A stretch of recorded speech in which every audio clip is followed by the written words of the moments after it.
Hello all. Today I have come with an important question on the polynomials. So ये जो question है तो mainly आपको exam point of view से बहुत important रहेगा and ये question देखने का तो आपको ऐसा भी feeling आ रही होगी कि इसमें करना क्या है. तो अब ये question मैं solve करके आपको बताऊंगा कि question बहुत ही easy है but थोड़ा सा हमको इसमें patience रख के इसको थोड़ा दूर तक ले जाके solve करना है, then you will get the answer very easily. So ये जो question है ये आर डी शर्मा का एक्सरसाइज का क्वेश्चन है. I picked it from there only and it's means what I feel is a bit important for the exams. Okay, so यहाँ पर क्या दिया हुआ है इस क्वेश्चन में? Alpha and beta are the zeros of the quadratic polynomial. Okay, और इसमें पॉलिनोमियल आपको दिया नहीं है, आपको पॉलिनोमियल निकालना है.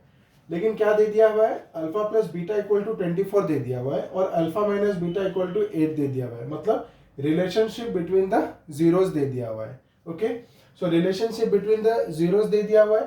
तो अगर किसी तरीके से हमको अल्फा एंड बीटा मिल जाता है तो we can go for the solution. तो ये क्या दे रहा है क्वेश्चन में? क्या पूछा? Find a quadratic polynomial having alpha and beta as is zeros. मतलब जीरोस वही रहेंगे बट हमको एक क्वाड्रेटिक पॉलिनोमियल बनाना है.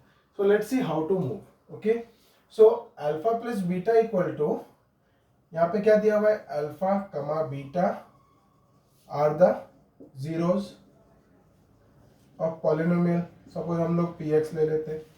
ओके, नाउ रिलेशनशिप क्या दिया हुआ है? Alpha plus beta equal to 24 दिया हुआ है और alpha minus beta equal to 8 दिया हुआ है. ठीक है, अब हमको इसको सॉल्व कैसे करना है? हमको ये देखना है कि हमको क्वाड्रेटिक पॉलिनोमियल निकालना है जिसमें हमको सिर्फ दिया हुआ है alpha and beta as zeros.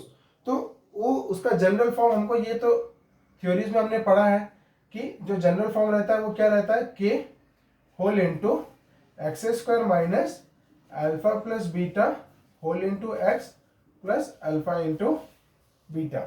Means अगर आपके पास दो जीरोस हैं अल्फा और बीटा और आपको उससे पॉलिनोमियल निकालना है तो उसका जनरल फॉर्म क्या है कि k whole into x square minus alpha plus beta whole into x plus alpha into beta. ठीक है, तो पहले तो हमको क्या चाहिए? अल्फा निकालना है और बीटा निकालना है. तो हम लोग ये क्या करेंगे? इसको सॉल्व करके हम लोग अल्फा एंड बीटा निकाल लेंगे. ये इक्वेशन 1 हो गया, ये इक्वेशन 2 हो गया. दोनों का आप क्या करो? ऐड कर दो. बीटा बीटा कैंसल्स आउट तो कितना हो जाएगा? Beta beta cancels out. 2 alpha is equal to 32. तो अल्फा कितना हो जाएगा? 16. ठीक है, अब इसको कहीं भी इधर डाल दो. अल्फा 16 हो गया तो alpha plus beta is equal to 24 था, विच इम्प्लाइज अल्फा कितना हो गया? 16 प्लस बीटा इक्वल टू 24. तो बीटा कितना हो जाएगा? बीटा कितना हो जाएगा? 8. ठीक है, 24 माइनस 16 कितना हो गया? 8. तो आपको अल्फा मिल गया 16, बीटा मिल गया कितना? 8. तो हमारा जो इक्वेशन है वो क्या बोल रहा है? Find a quadratic polynomial. तो क्वाड्रेटिक पॉलिनोमियल का जनरल फॉर्म कितना हो जाएगा? K whole into x square minus alpha plus beta whole into x plus alpha into beta. ठीक है, तो this will be x square minus alpha plus beta कितना हो जाएगा? 16. अल्फा प्लस बीटा हमारे पास है भी, कितना है वो? 24. तो इधर हम लोग डाल दिए 24x plus alpha into beta कितना है? 16 इंटू 8. सो 16 इंटू 8.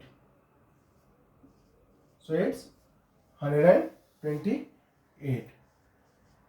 ठीक है, तो फॉर के इज इक्वल टू, डिनोमिनेटर में कुछ नहीं है तो के को 1 ले लो तो पी ऑफ एक्स कितना हो जाएगा? X square minus 24x plus 128. So we get the answer. So ये हमारी क्या निकल गई? ये हमारी क्या निकल गई? पॉलिनोमियल. तो इसमें हमको ध्यान क्या देना था?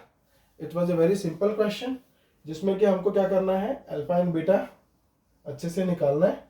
अल्फा एंड बीटा निकालने के बाद आपको ये जनरल फॉर्म याद रखना है. ये जनरल फॉर्म में आपको अल्फा एंड बीटा के वैल्यू सब्स्टिट्यूट करके आपके आंसर्स निकाल देने हैं. So in upcoming videos we will go through some other questions related to the polynomials, and we will try to gain much more concepts on them. So thank you.